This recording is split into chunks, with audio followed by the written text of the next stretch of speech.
আমরা কালকে আমাদের ফাহিম ভাই অলরেডি ডিক্লেয়ার করেছে বোর্ডের পক্ষ থেকে যে অক্টোবরের প্রথম সপ্তাহে আমরা ইনশাআল্লাহ ইলেকশন করব এবং প্রপার ইলেকশনই করব।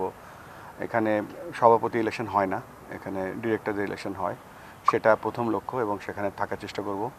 পরবর্তী যদি সুযোগ হয় আমি চেষ্টা করব যেভাবেই হোক বাংলাদেশকে সার্ভ করার জন্য। আচ্ছা, একটা বিষয় হচ্ছে মাঠের যদি কথা বলি, আপনি যেমনটি বলছিলেন যে বাংলাদেশের প্রায় প্রতিটি জেলা স্টেডিয়ামে দুটি খেলা হয়, সিলেটেও তেমনটি হচ্ছে। তবে আক্ষেপের বিষয়টি হচ্ছে কি যে সিলেটে মাঠের এত সংকট যে আসলে এই মাঠটি ছাড়া অন্য কোথাও খেলার কিন্তু তেমন একটি সুযোগ নেই।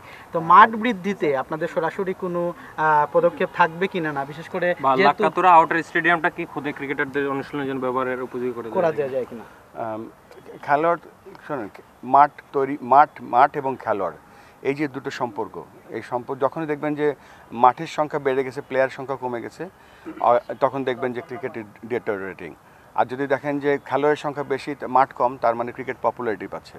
সো এই জিনিসটা লক্ষ্য রেখে কিন্তু আমাদের যে প্রাইমারি লক্ষ্য, সেটা কিন্তু হয়তো সিলেট আন্তর্জাতিক স্টেডিয়াম বা সিলেট জেলা স্টেডিয়ামের মতো মাঠ আর করা সম্ভব না, কিন্তু আমরা চেষ্টা করবো ছোটো ছোটো যে জায়গাগুলো আছে সেখানে খেলা বা প্র্যাকটিস, মানে এটা তখনই সম্ভব হবে। এটা দেখেন, ঢাকার থেকে যদি আমরা সমস্যা দেখি তাহলে হয়তো কয়েকশো সমস্যা হবে, কিন্তু আমরা যখন যে প্ল্যানটা করছি যে রিজিওনাল ক্রিকেট সেন্টার করার চিন্তা করছি, যে ক্রিকেট ডিসেন্ট্রালাইজেশনের জন্য, সেটা যদি আমরা করতে পারি তাহলে সিলেট এখান থেকে যারা ক্রিকেট দেখবে তারা হয়তো ছোটো ছোটো জায়গা দেখবে যেখানে আমাদের কাছে আসবে, বা তার নিজেরাই উদ্যোগ নিয়ে প্র্যাকটিস ফ্যাসিলিটি কীভাবে বাড়ানো যায়, স্কুলের ব্যাকইয়ার্ডে কীভাবে ক্রিকেট ফ্যাসিলিটি বাড়ানো যায়, একটা ছোটো জায়গায় কীভাবে একটা স্কুল বা এজ গ্রুপের খেলানো যায়, তখন সেই দিকে আমরা ফোকাস দিতে পারবো।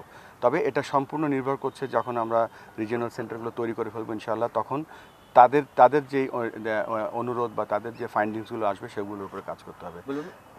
এবং এটা বলার কারণটাই হচ্ছে যে এটা যখনই একটা দেখেন অনেকগুলো রেশিও লাগে, যে আপনার কতগুলো প্লেয়ার আছে, আপনার কতগুলো কোচ আছে। দেখা গেল 1000 প্লেয়ার আছে, 2টো কোচ আছে, তার মানে আমাদের কোচ বাড়াতে হবে।